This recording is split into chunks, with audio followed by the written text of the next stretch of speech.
Alors, vous avez un parcours qui est un peu atypique, vous allez nous raconter, donc vous faites la grimpette, c'est ça? Vous faites ça avec handicap. C'est ça. Alors, votre parcours est un peu particulier, parce que déjà à la naissance, vous aviez déjà un problème. C'est ça. Après, suite à cette difficulté, cela ne vous a pas empêché avec vos proches de faire de l'escalade, la grimpette. Et après, donc, vous avez décidé subitement peut-être de mettre à profit votre expérience pour les autres. C'est un cheminement qui m'a amené à faire bouger les lignes en pensant au son. Et alors, comment vous est venue cette idée et comment vous avez abordé la problématique de faire grimper des personnes en situation de handicap? Parce que quand on grimpe, il faut avoir ses deux bras, et c'est surtout, il faut avoir ses deux jambes. Ça, c'est dans un idéal, on va dire ça comme ça. Voilà.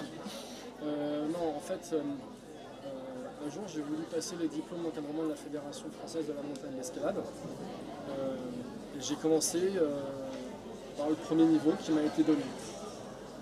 Donc je pouvais encadrer sur mur. Déjà j'avais plus de 20 ans d'escalade derrière moi, grimper au Saussois, grimper au Verdon, un peu partout. Dès que je pars en vacances, j'ai ma corde dans la voiture. Et quand j'ai voulu passer le niveau dessus pour initier en falaise, et bien là le diplôme m'a été refusé alors que je l'avais réussi. Et pourquoi? D'où vient ce refus? Il a été écrit à l'issue du stage, à l'issue de la formation, du fait de son handicap, je ne peux pas avoir le diplôme. Et pourtant, vous étiez apte à grimper? Oui. C'est encore une aberration. Je le pense fortement. Et en fait, ce qui s'est passé, c'est qu'en discutant avec les instructeurs de l'époque, ils n'avaient pas les clés pour le donner. Il n'y avait pas le cadre légal pour le donner. À partir de ce moment-là, tout était à créer. Donc moi je me suis battu avec ma fédération pendant 11 ou 12 mois pratiquement pour créer ce cadre. Et à l'issue de cette bataille, le diplôme m'a été donné. On m'a reconnu comme apte à encadrer, que là où je me sens d'encadrer, que sur des sites où je me sens d'aller. Et en fait dans la foulée, l'équipe de France a vu le jour, la Fédération française de la montagne d'escalade a voulu créer l'équipe de France. Et moi, parmi les différents problèmes que je peux avoir, j'ai une forte différence de longueur de pied, j'ai une atrophie musculaire, j'ai une mobilité réduite de la cheville, j'ai de violentes douleurs. J'ai demandé l'irrémédiable, pour être très clair, en disant si le genou saute, il sautera. J'ai même fait le trait. Et en fait, j'ai voulu profiter de la douleur comme un sésame pour aller vivre les championnats de France. Et non vivre contre la douleur. Là, j'ai voulu profiter de la douleur. Et donc depuis une dizaine d'années maintenant, je fais les championnats de France handi-escalade. Et c'est suite à ça que moi je me suis fait beaucoup plus reconnaître dans le monde du handicap.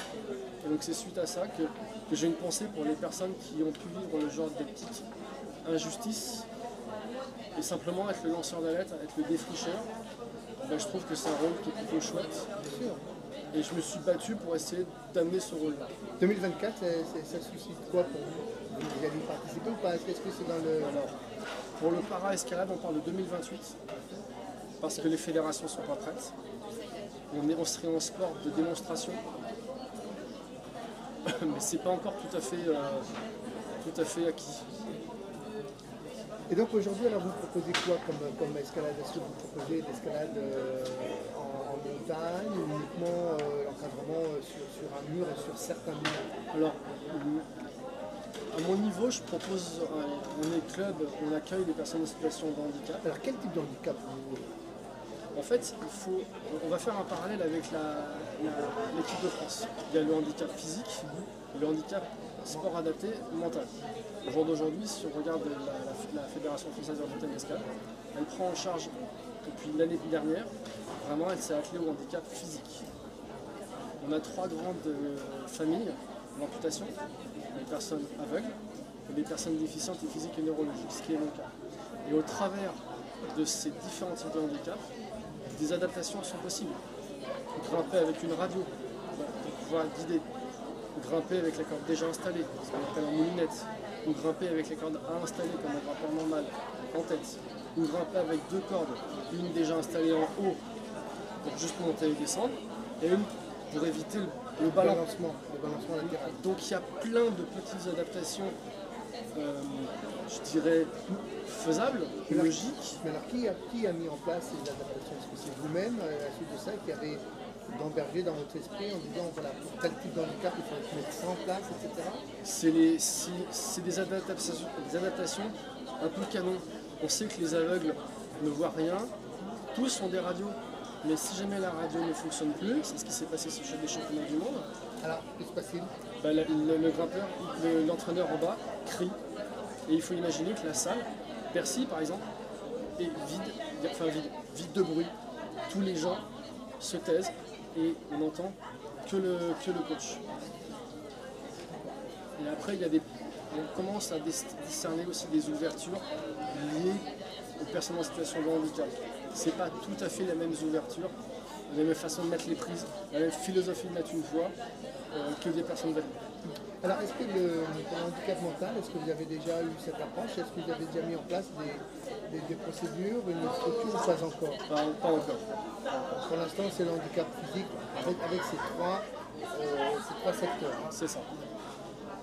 Et alors, vous concernant, alors, plus particulièrement, vous grimpez, vous continuez à grimper, vous avez toujours cette passion. Est-ce qu'il vous arrive encore de vous lancer des défis, de vous dire par exemple, Aurélien, là il faut que j'essaie de prendre une versant d'une montagne, est-ce que ça vous arrive encore ou vous dites c'est pas très raisonnable, il préfère que je n'en attaque pas justement que je fasse cette. Ou alors vous êtes un fou furieux et vous y allez. J'oscille entre le fou furieux et le raisonnable, je m'explique. Je suis père de famille, je veux toujours que mes enfants me retrouvent, mais j'aime tellement ça que j'irai. Par contre, j'irai entraîner. J'ai enfin la possibilité d'avoir un rythme qui me permet de m'entraîner, j'ai enfin limité la douleur, donc j'ai enfin des progrès phénoménaux qui se dessinent. Et maintenant, la question, c'est plus si je peux le faire, c'est jusqu'où je peux le faire, vraiment. Et là, actuellement, vous pratiquez où alors Alors, j'oscille entre le club de Meaux, les salles parisiennes, et puis après, la moindre salle, la moindre falaise en France. Bah, écoutez, Aurélien, en tout cas, merci de nous avoir raconté votre passion pour la grimpette et puis surtout de permettre.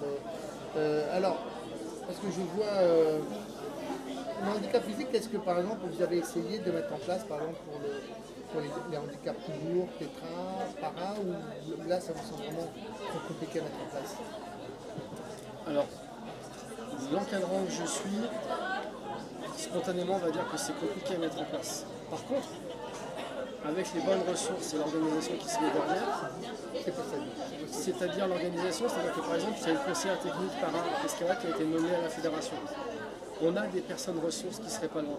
Et avec des adaptations matérielles, un baudrier qui va prendre les épaules et pas que les cuisses, des choses peuvent se faire. Et à deux, est-ce que ça serait possible par exemple avec comme on fait avec les tandems, c'est-à-dire la personne valide devant et puis la personne non-voyante derrière, est-ce que faire la para à deux, mais alors après, effectivement, non, il faut à côté, sur deux pentes différentes, une pour guider, pour surveiller, pour pouvoir réagir au quart de tour s'il y a quoi que ce soit, ça serait envisageable. En fait, il faut imaginer que c'est un sport qui permet toutes les adaptations du moment qu'on y passe. Une personne sourde, elle ne peut pas lire en haut du mur, mais si on lui met une lumière rouge, une lumière jaune ou verte, pour dire un code couleur ou un ordre, c'est plein de choses qui sont faisables. C'est juste une idée de réflexion de jusqu'où aller. Il faut adapter en fonction de chaque handicap. Exactement. Eh bien écoutez Aurélien, en tout cas merci de nous avoir fait vivre votre passion. Et puis écoutez, moi je vous dis longue vie à vos escalades et puis également en espérant que 2028 vous allez honorer l'équipe de France et puis pourquoi pas décrocher cette fameuse médaille que tout le monde souhaite. Alors, on va espérer, on va faire ce qu'il faut. Merci beaucoup. Merci beaucoup Aurélien, à bientôt. Au revoir.